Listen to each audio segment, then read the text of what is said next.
Welcome to Lynn Cullen Live. Talk radio without the static. Email your questions and comments to lynncullenshow@gmail.com. And now your host, Lynn Cullen. Hey there, hi there, ho there, and all the ships at sea and all of that. How you doing? I'm trying to give myself energy by yelling at you. It's the 27th of the third month of the year 2024. A year that will live in our heads forever. Oh, guys. First, I want to start today's program by apologizing about yesterday's program. Good God. What a train wreck. I mean, there was very little redeeming in that disaster. I just want to say.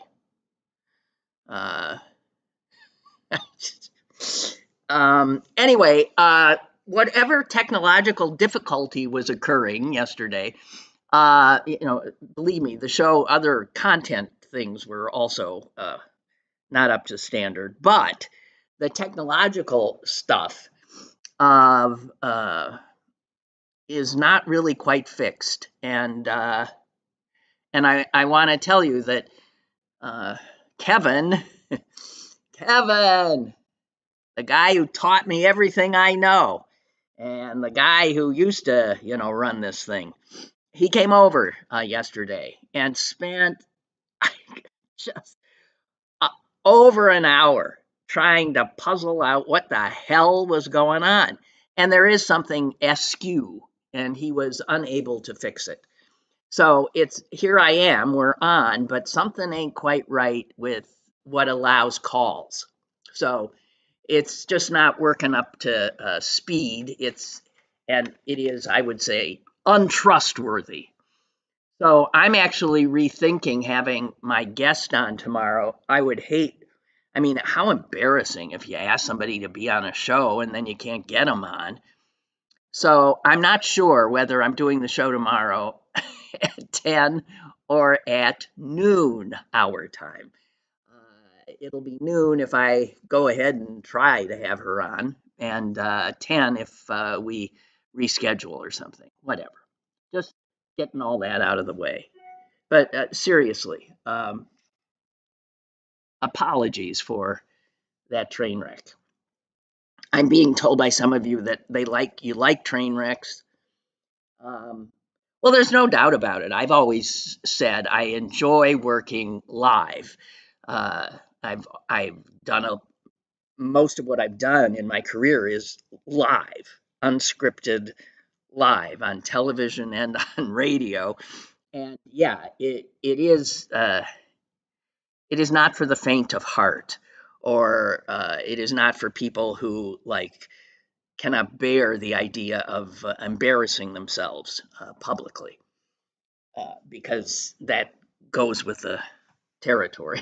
So anyway, blah, blah, and blah.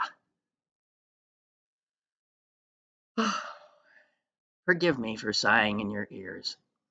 That sigh was a sigh for us all.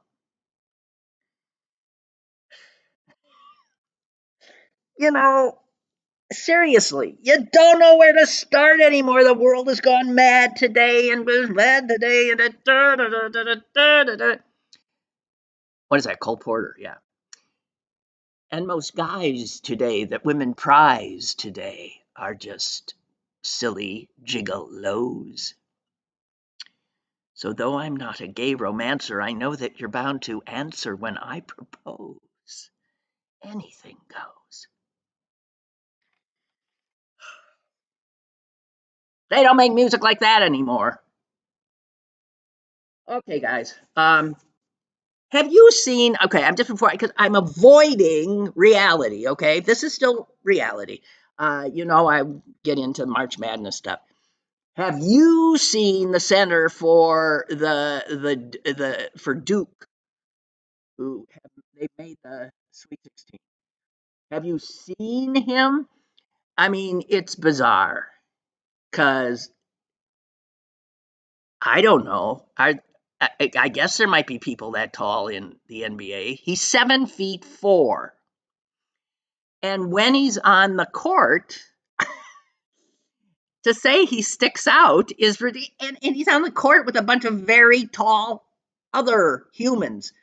And there are pictures of him that you can see where he's surrounded by what look like pygmies, attempting to corral him in some way. They come up to his chest.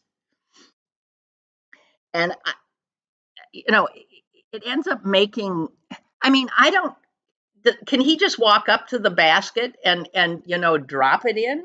I think why does he even have to bother to shoot? It seems at some point like, well, I'll stop. I'll be accused of all kinds of things. As I was going to say, it's like never mind. Don't say it. Totally politically incorrect. Even you, Cullen, can still back away from things that could be whatever. Troublesome.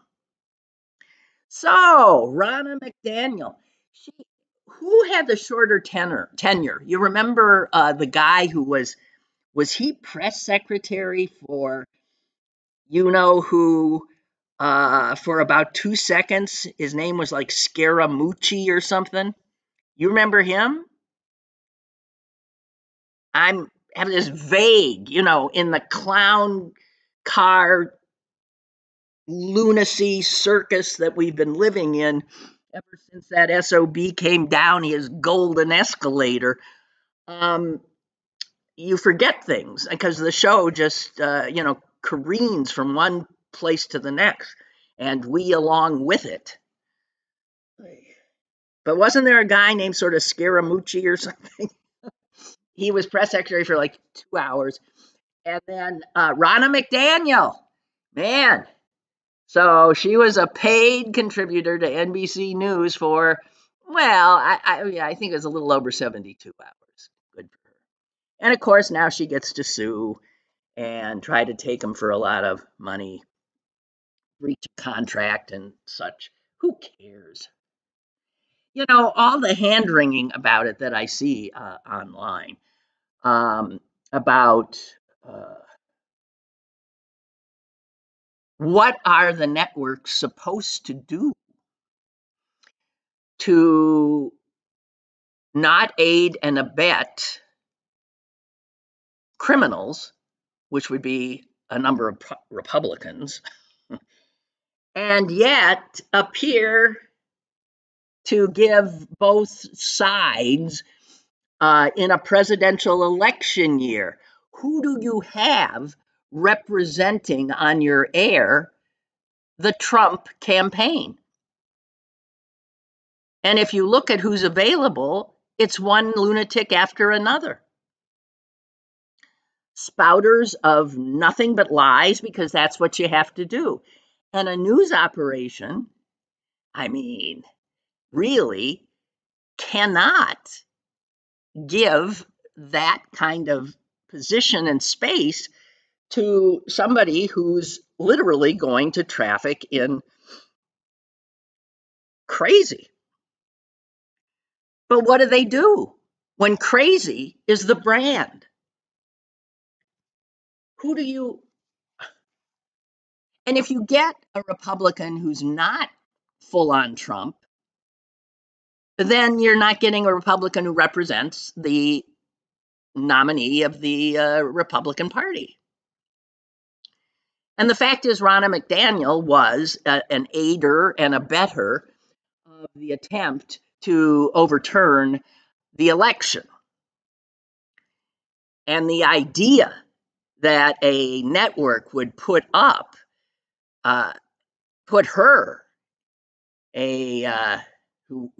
somebody who ran interference for a coup attempt, put her in a position of authority and supposedly truth telling, is absurd. It has nothing to do with the mission of journalism.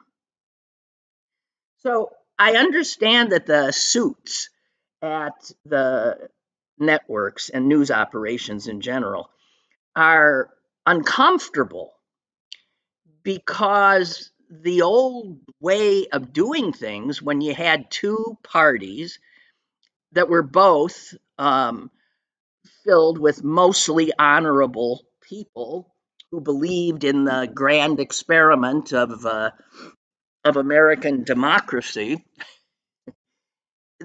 you know, you could put people from representing both parties on your air, and but now we literally only have one party that hews to the founding principles of this government, of this country. The other party is full on insurrectionist and Looney Tunes. So, I mean, I feel for the networks in that regard, but Ronna McDaniel truly was a bridge. Oh, did I say bridge? Wow. Jeez, man. Wow. That's really something, isn't it? That is really something. And just when you want to blame the crew uh, of that cargo ship, it turns out that their Mayday alert saved countless lives, and the quick reaction of the guys on the other end of the alert, just amazing. You know, it brings you to this to this. Well, it doesn't necessarily bring you. It brought me to thinking about narrow escapes. I happened to see an account of some guy, a young guy, who had just driven over that bridge. One of the last cars off it, I guess, before they closed it down. And he went on his way. I mean, he had his radio on. And it wasn't too long before the radio informed him that the bridge he had just been on had collapsed into the river. And he says he started shaking. He pulled his car over and just, stopped and was just shaking at how close he had come to sudden death. And I was thinking that, a lot of, people might have felt the same way here with Fern Hollow. When things happen at places you frequent or know, you think, wow. So it's just an accident, literally, of timing. Yeah, I go there all the time, but I wasn't there then. Someone sent me, it starts out funny and then gets serious, but sent me this account of, I'm hearing from my guest for tomorrow, and she wants to go for it. So I'll be starting tomorrow's show at noon. Okay? And then it'll be up and available if that's not a good time for you, whatever, but that's what I'm doing. And just we'll pray that it works. Thoughts and prayers coming my way. So Ruth sent me this thing. I guess it was from WTAE.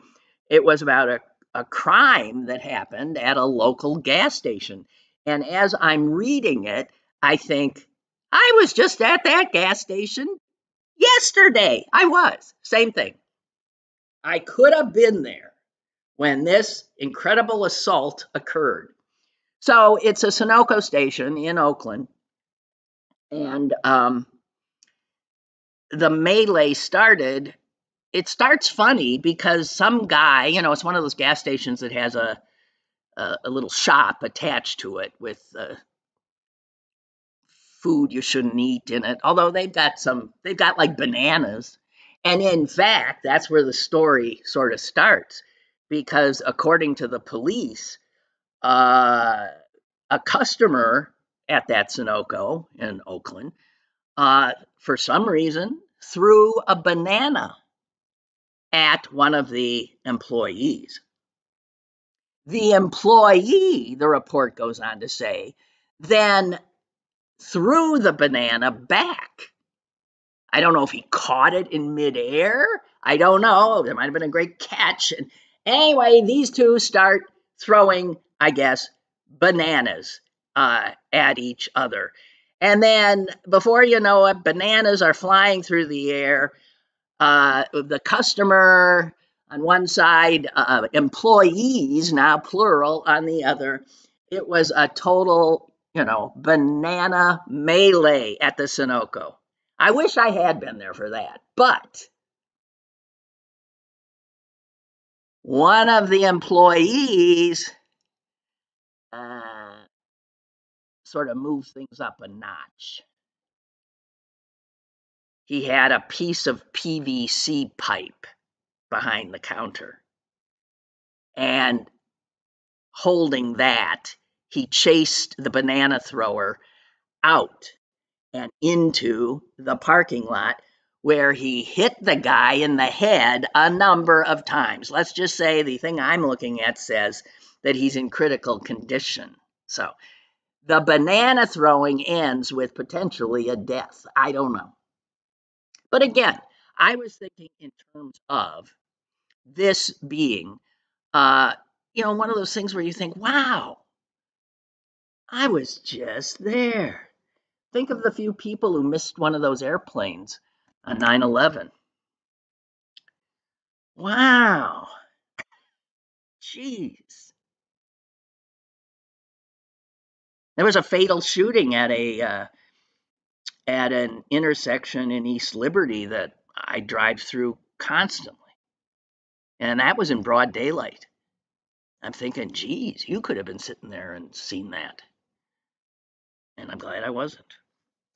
So I don't know. I feel for all those poor souls uh, on the bridge. Wow. Wow. They ain't going to build that one up as fast as they did Fern Hollow.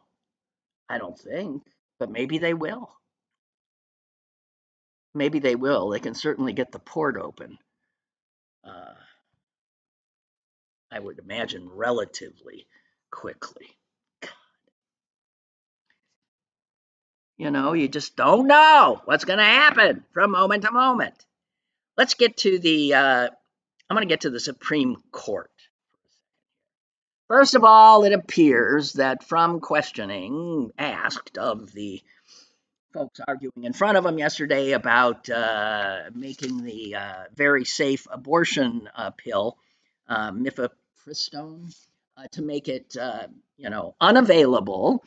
And by the way, uh, the court, we are told, seemed skeptical. Looks like that one ain't going to fly. The only, okay, I won't name names. It said there were two justices who did seem inclined to ban this drug, even though it makes no sense at all, legal or otherwise, to do so. Who do you think those two were? Yep, you got that right. It's that wonderful tag team of Clarence Thomas and Sammy Boy Alito.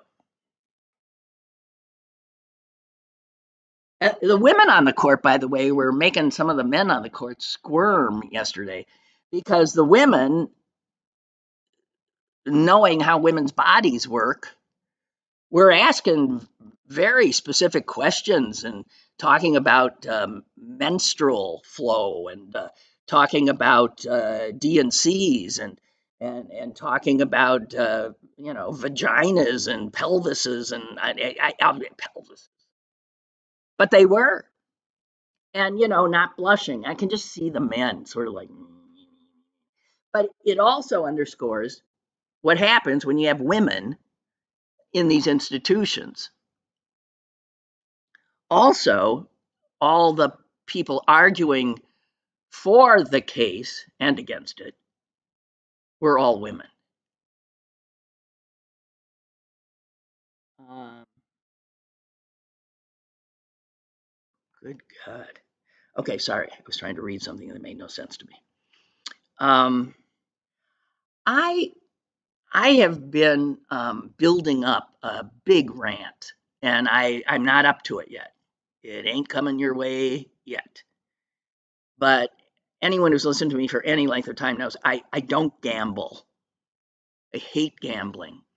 I will take part in gambling like activities, perhaps, but I'll never put money in. I don't believe in it. I don't know why. I'm very puritanical in this respect. I'm appalled at church bingos. But the rant on gambling has to do with the fact that professional sports, which used to, I mean, there was a hard line drawn between gambling and professional sports, understandably, right? And I don't know about you, but I have noticed that that sure as hell ain't true anymore. They're arm in arm. It's one and the same. In fact, every team seems to be moving to Las Vegas. It's all gambling all the time, betting on everything and anything. And now we have the scandal unfolding around that great baseball player Ohtani with his interpreter. And I thought to myself, when the hell did this happen? Because it happened recently. That all of a sudden, something that we all, I think, pretty much agreed on, that gambling and professional sports, at least, if you wanted to keep people believing that they were, on the up and up, and I do think people do believe that, it might be one of the few things that we still trust, that NFL games aren't fixed. I don't think many people think that. But with gambling coming back in, I don't know that that's the case, because you can bet on anything. You can bet on a specific player's performance. You can bet on, which creates all kinds of issues, including people who might maybe work with players who know things about a player maybe not being quite up to snuff, that kind of thing. So there's insider information that can be for sale. The whole thing is corrupted and will be corrupted. But I I forgot what I was going to say. What the hell? Oh, so it turns out I was reading about something else about the court, and it turns out that it was this court, this friggin' Supreme Court, that allowed, that opened up the floodgates with one of their wonderful decisions. I'm trying to see if I can find anything that I had about it, but I guess I can't. So, this court, thank you very much. I mean, it's like they exist to create chaos and to undermine institutions. And this case yesterday with this pill, why even hear a stupid case like that? Most of the time they spent arguing about whether the people who brought the case had any standing to do so. Well, if that is the big sticking point, why the hell did the court agree to take the case? They didn't have to take that case.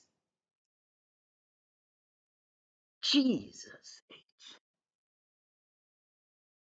Well, I saw a little rant on social media, somebody saying, so let me get this straight.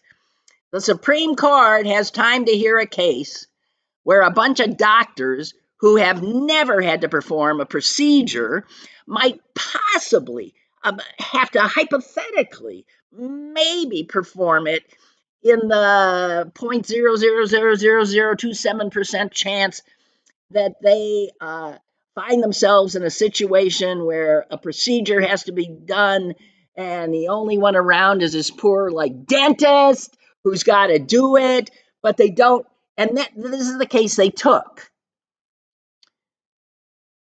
But they don't have time to hear a case over whether the president of these United States can commit treason.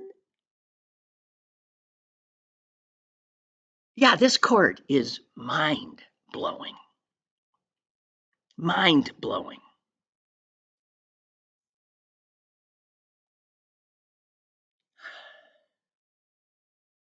A little bit of good news on the court front.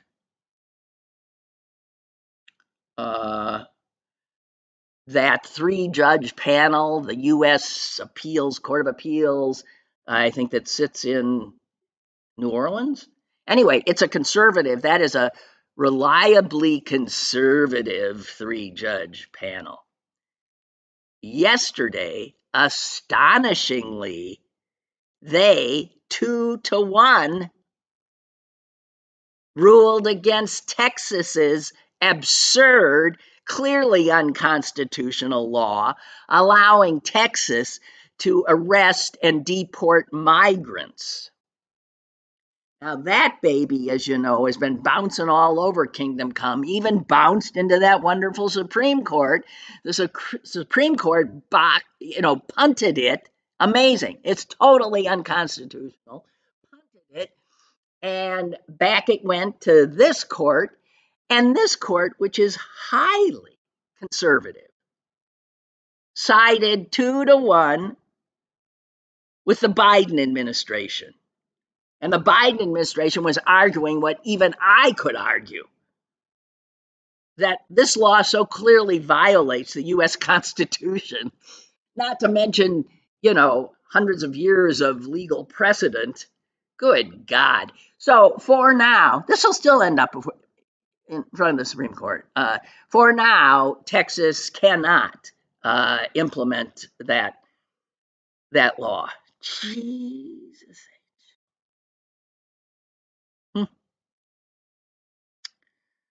Okay. What do I got here?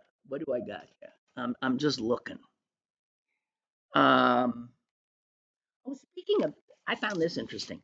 Speaking of legal systems and whether or not they hold people accountable, we are unhappily finding out that while our system on paper is able to hold miscreants accountable, dealing with rich and powerful people, something's wrong. The books are cooked. So you may recall that right after January 6th,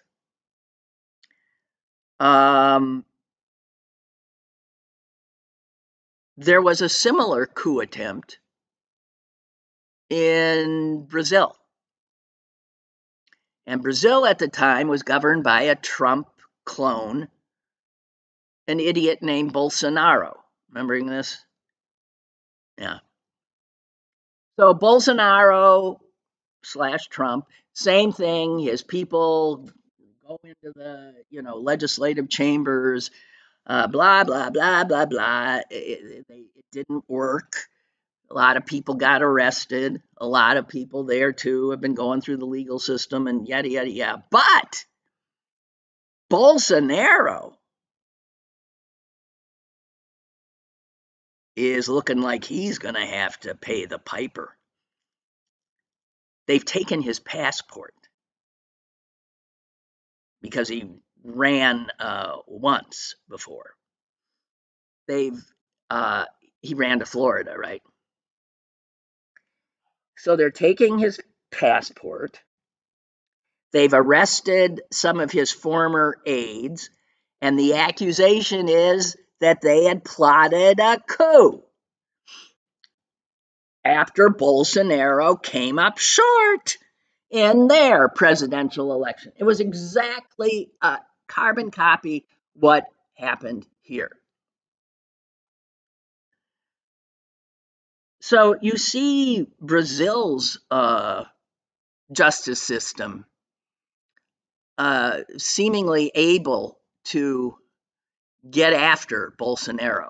Bolsonaro has been found to have been in the Hungarian, I can't make this up, the Hungarian embassy, I suppose in Rio. Is that where it would be? Or no, it'd be in maybe Brasilia? What the hell? And he's apparently asked them for asylum. It's unclear. But, you know, an embassy is considered sovereign territory of whatever country the embassy is.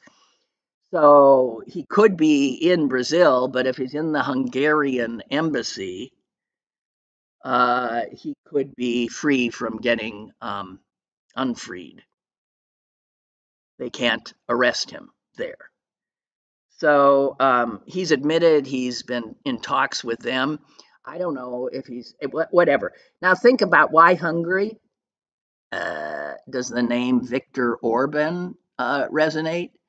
So sure, Bolsonaro, like Trump, would run to the cover of the guy they worship, Viktor Orban. So that's something that's going on in Brazil. God almighty. Okay, so Trump actually is going to go on trial in about, 2.5 weeks. That's the Stormy Daniel case. He's under a gag order. We'll see how that goes.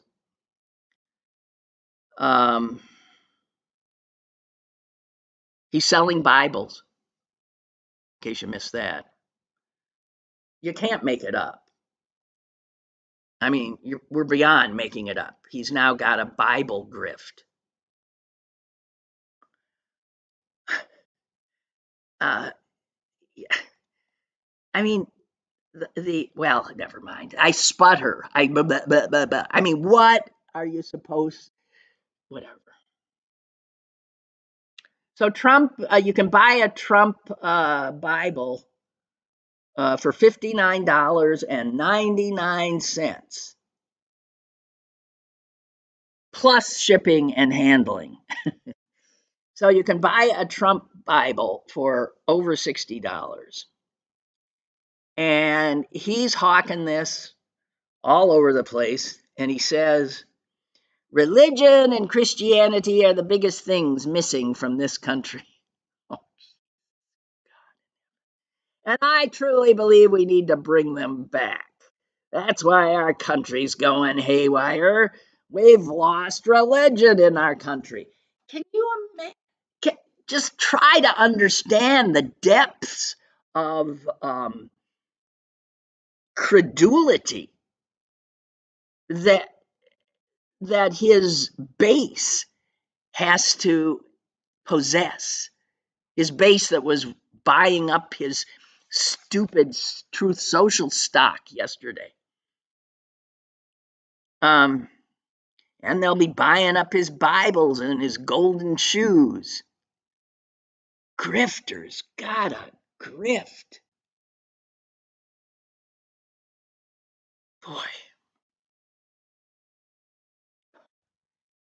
Oh, more good news. Another election win for Democrats. This was yesterday. In, of all places, Alabama. And the voters in Alabama flipped a legislative seat there. It was Republican. It's now going to be Democrat. And the Democrat who won this race had run 2 years ago and lost, had only gotten 45% of the vote. But she ran again this time, and it was a special election. And she won this time, just 2 years later, 65% of the votes, from 45 to 65.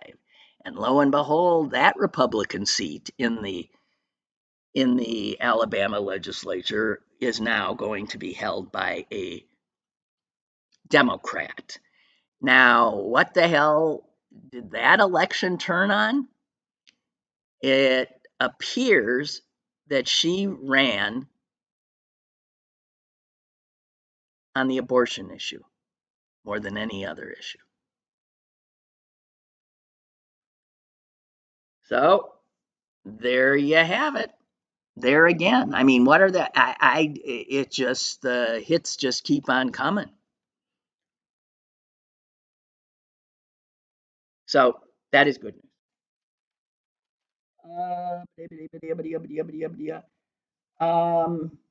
Oh, I've been wanting to share these obits. I keep forgetting about my obits.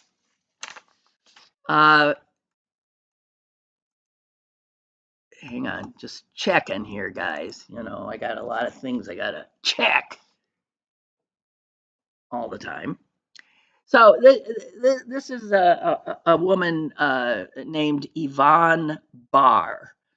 And I mean, her obit is just such a crystallization of misogyny and how women of a certain generation and all the generations before were simply not allowed to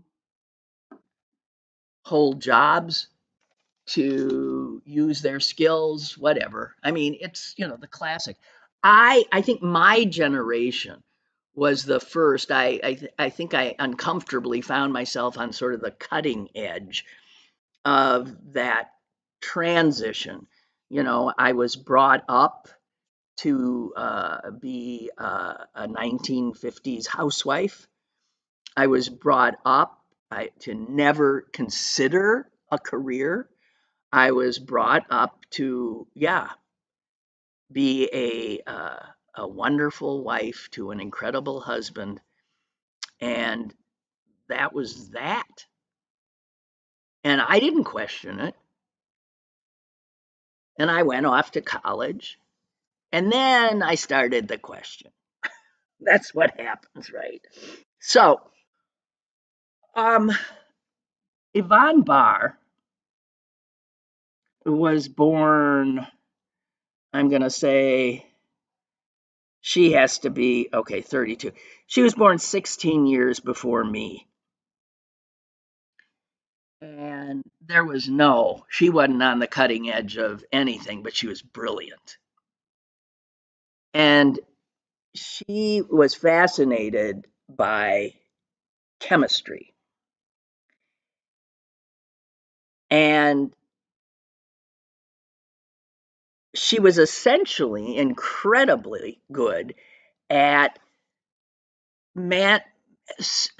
growing cells in cultures under controlled conditions, which is, you know, has to be done for so much research in the medical field and others. And she was hired by this pathologist who was stymied. He was working on this thing. This is in London. The year is 1963. He hires this young woman. She's 31 years old. And it's amazing that she was already in that field that had no women, next to none. She would have had to have been like one in a million.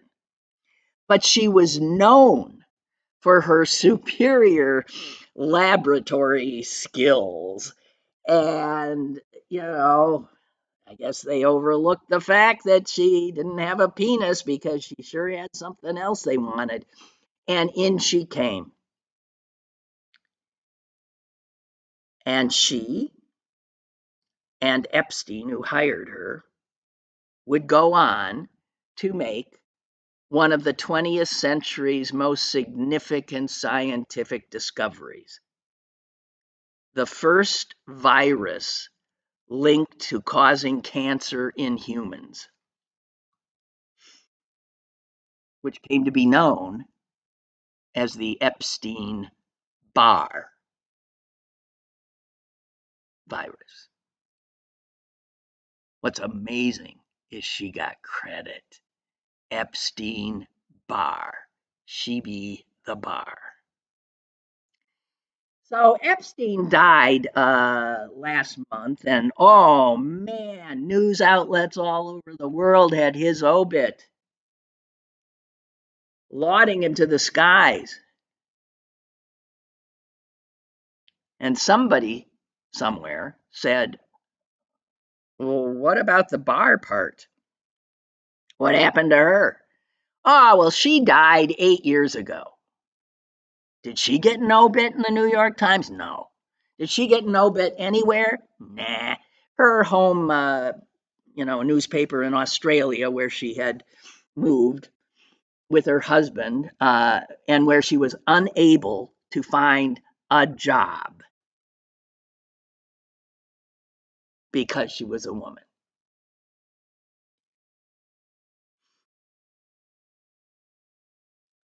Here's a quote from her late obituary, now published in the New York Times. Her case illustrates the pervasive sexism of mid-20th century biomedicine. Well, we don't even have to say biomedicine. The pervasive sexism of the mid-20th century. Fill in whatever profession you want there. She could not obtain a permanent position, despite the fact that she was instrumental in what is said to be one of the 20th century's most significant scientific discoveries, because the fact that she was a mere woman trumped her skill. And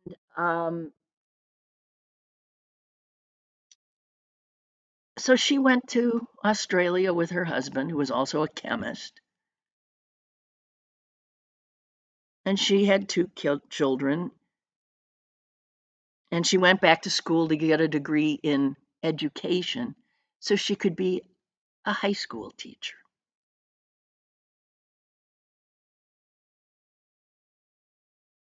That's it.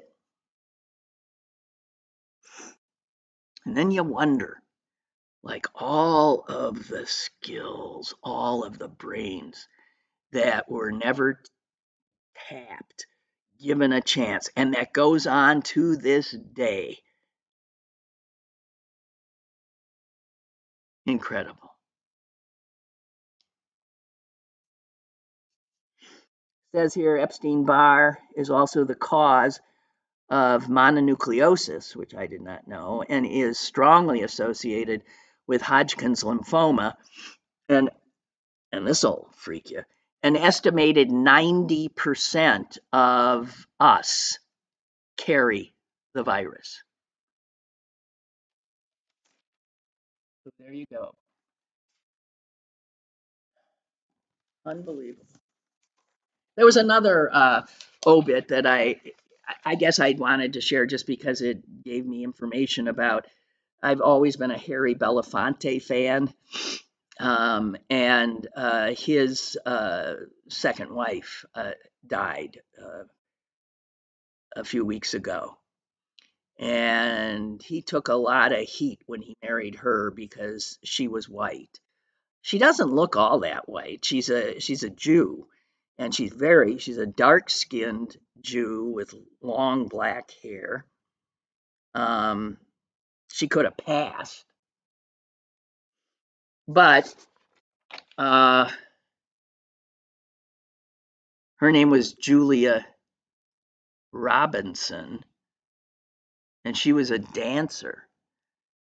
And incredibly, Catherine Dunham School of Dance. I don't know how much you guys are into dance, but the dancers that was a black dance company. Dunham had this extraordinary dance company. This is in the 40s, and she auditioned for it and was hired, even though she wasn't black. But yeah, she could pass.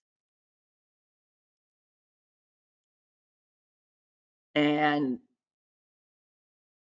Julia was astonished that she got in. She said, "I never thought she would integrate her company, but I was a good dancer." So she toured the world with this black company, and her roommate touring was none other than Eartha Kitt, who went on, obviously, to become a celebrated singer and actress, but it turns out she was an incredible dancer to start with.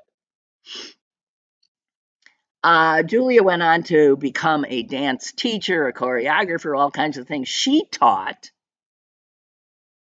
Marlon Brando.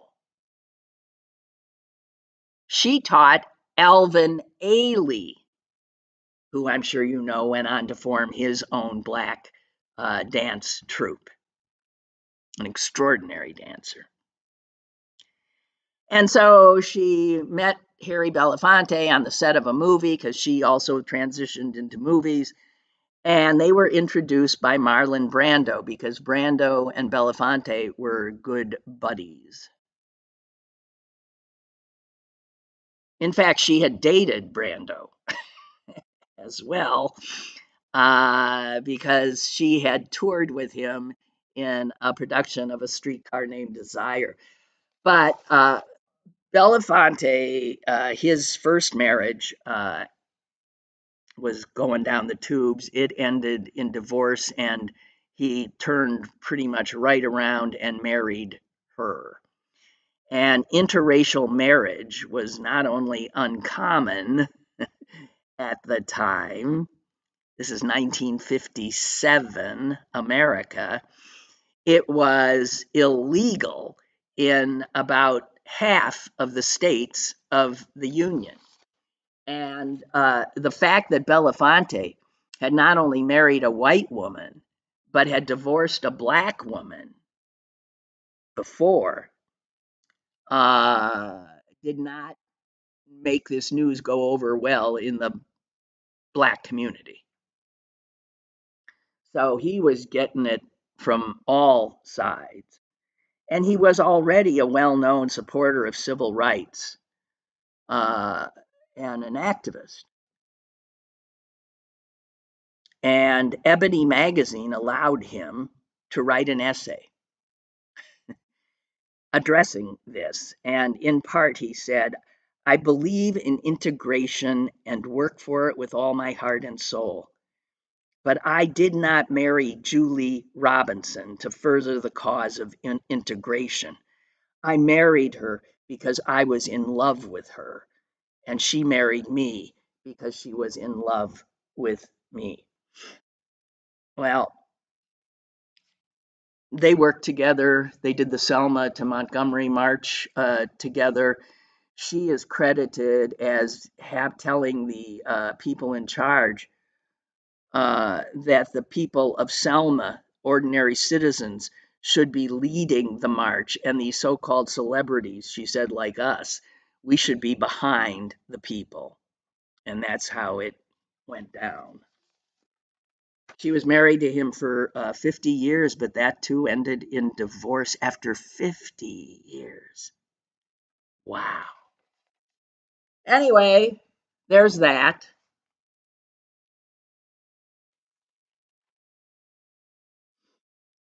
I forgot to mention this about the Supreme Court because this court is such a danger to us. Is so extraordinarily disrespected and doesn't give a shit. They are above the law, aren't they? Think about it. No one's above the law. I'll tell you who's above the law: the Supreme Court. They're the final arbiters. So you can't, what are you going to do? Eh? A few times presidents have, tried and gotten nowhere. Term limits, that would have to pass what, as a constitutional amendment, would it? I don't know. I don't know. I know former Justice Breyer is making the rounds after having written this book he wrote, because he's scared to death about what's happening to the court as well. And here's some facts to keep in mind about this court. The majority, 5 of the 6 members of the conservative majority on that court were nominated by presidents who never won a popular vote for that office. It shows how mucked up our system is, how undemocratic. Okay, so people get into the White House like George W. Bush and Donald Trump, who most of the voters have voted against. They get in because of the friggin' electoral college. God help us. So 5 of these 6 conservative justices were put on that court by presidents who never enjoyed the votes of a majority of the American people. John Roberts, Samuel Alito, God help us. They were appointed by George W. Bush, who, as you know, only became president because of the Electoral College and an assist by the Supreme Court.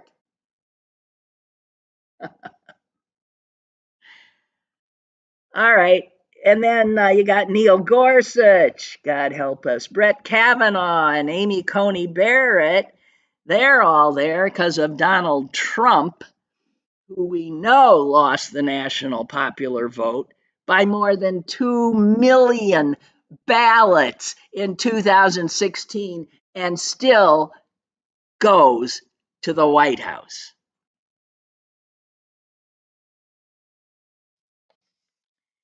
And we also know that Gorsuch should never have been there. That seat should have gone to Merrick Garland. Barack Obama was the president when Antonin Scalia died. He's the one who was supposed to put someone on the court. Mitch McConnell said, amazingly, no, I'm not going to hold a hearing.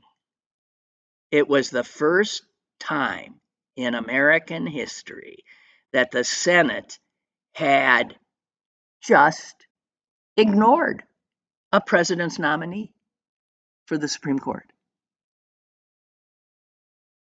They have to sign off on it, and they simply said, we won't. When you look at how the Republicans have played the game, because that's what they think of it as, they are shameless, and they operate with true dishonor, invariably. Then you got Kavanaugh. Okay, so Gorsuch should never be, that should not have been a Trump choice. And then Kavanaugh, who barely squeaked by, he had 2 votes keeping him, that got him onto the court. And because of all of the very credible accusations of sexual assault against him. And then, of course, you have Amy being thrown in the waning days of Donald Trump, who lost the vote by over 2 million ballots in the waning days of his administration. Unbelievable. And, you know, these structural deficiencies in our system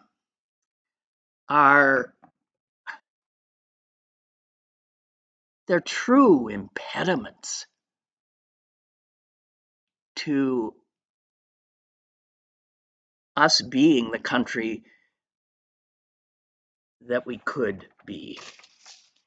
We're a country now that is a minority ruled country.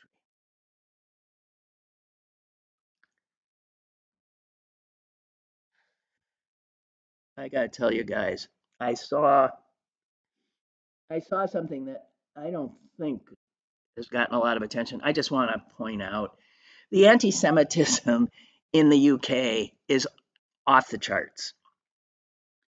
And yesterday in Parliament, what I did is I saw the you know how they televise their Parliament, and this MP got up and told the most astonishing story, and then challenged the other side, and they said it was outrageous too. Here's what they were referring to: 2 young Israelis, both survivors of the Nova Festival attack on October 7, where most of the people who were slaughtered, I think, were slaughtered. That was the biggest killing field, was that concert venue. These were 2 young people who managed to get out and who were traveling to the UK. This happened, I guess, 2 days ago. They land at the airport in Manchester, and they are detained.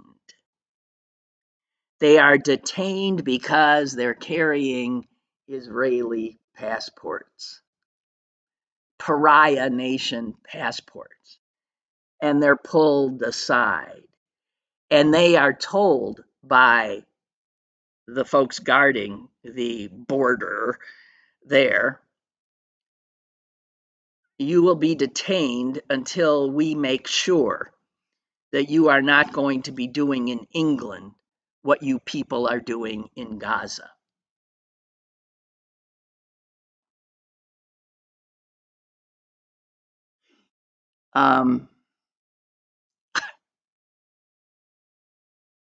They were held for hours. There is now angry denunciations in the parliament on both sides of their aisle. And one of these MPs saying, are the Jewish people still allowed to enter our country? Do we need to address this issue? Let alone the survivors of the greatest anti-Semitic attack since the Holocaust. It's something. Tomorrow, my guest is going to be talking about this kind of thing. If it's not your cup of tea, never mind. If you want to be educated about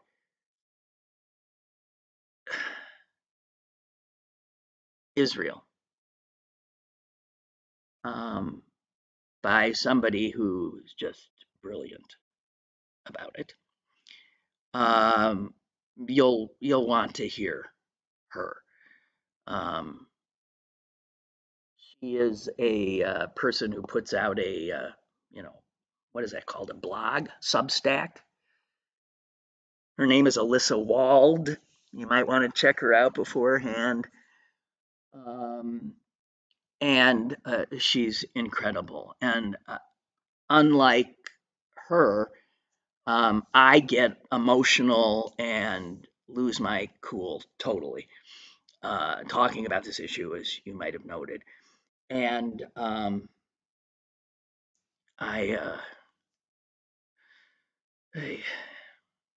don't think she does. She keeps her cool. So we'll do that tomorrow at noon, God willing, and my Zoom connection allowing. Jesus H. Okay. Thank you so very much. And talk to you tomorrow. Noon. I know I'll get a bunch of things at 10 saying, "Where's the show?"